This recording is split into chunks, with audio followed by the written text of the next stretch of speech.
দেখতে পাচ্ছি। প্রত্যেকেই আল্লাহ রাব্বুল আলামিনের কাছে কৃতজ্ঞতা জ্ঞাপন করি। সকলে একবার মন করে বলি আলহামদুলিল্লাহ। আমরা যে দিনিয়াত মাদ্রাসা মুক্ত বিগত 2 বছর পূর্বে মধুসূদনপুরের বুকে প্রতিষ্ঠা করে গিয়েছিলাম। দিনিয়াত মাদ্রাসা মুক্তের বরকতে আজকের দিন দিন এলাকার বাচ্চাদের মধ্যে বাচ্চাদের মধ্যে যে উন্নতি, যে পরিবর্তন, যে একটা নুরানি পরিবেশ, তা আমরা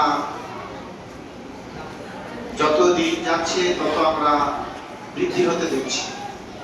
আল্লাহ পাক এই সুনামের ধারাকে অব্যাহত রাখার তৌফিক দান করুন এবং আজকের এই মাজমাকে এই এলাকার আপামর জনসাধারণের জন্য এবং আমাদের জন্য কবুল করুন। এখন আপনাদের সম্মুখে আমাদের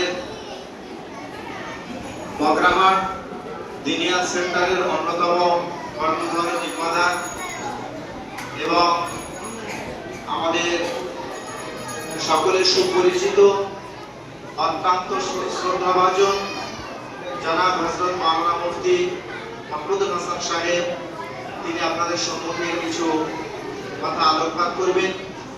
তারপরে ইনশাআল্লাহ কোরআন পড়ানো শুরু হবে।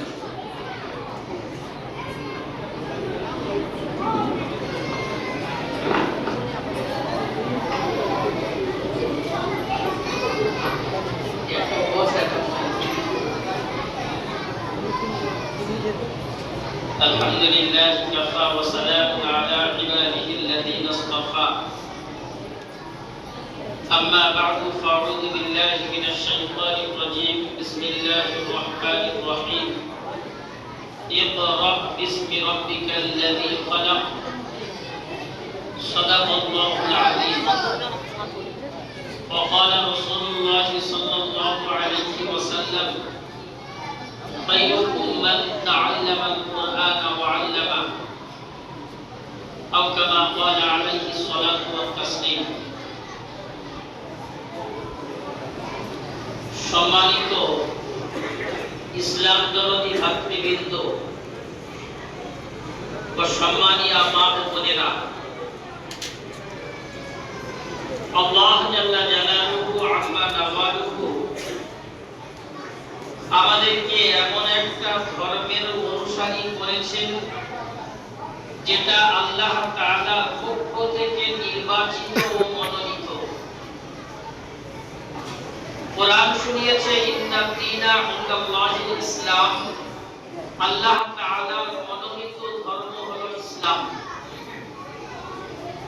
আমরা জন্মসূত্রে সেই ধর্মের অনুসারী। তবে কেবলমাত্র জন্মসূত্রে ইসলামের অনুসারী হবে না, বরং আমার আমলি জীবন, কর্মজীবন যাতে করে পরিপূর্ণ ইসলামের উপরে চালিত হয়, তার জন্য আমাদের প্রাণপণ চেষ্টা করতে হবে। আমরা সবাই বলবো ইনশাআল্লাহ। এই ধর্ম আল্লাহ তাআলার মনোনীত ধর্ম। আর যদি এই ধর্মের বাইরে গিয়ে কেউ কোনো কিছু তরিকা, মত, পদ্ধতি অবলম্বন করে, তো সে কোনোদিনের জন্য সফলকাম হতে পারবে না। وَمَن يَبْتَغِ غَيْرَ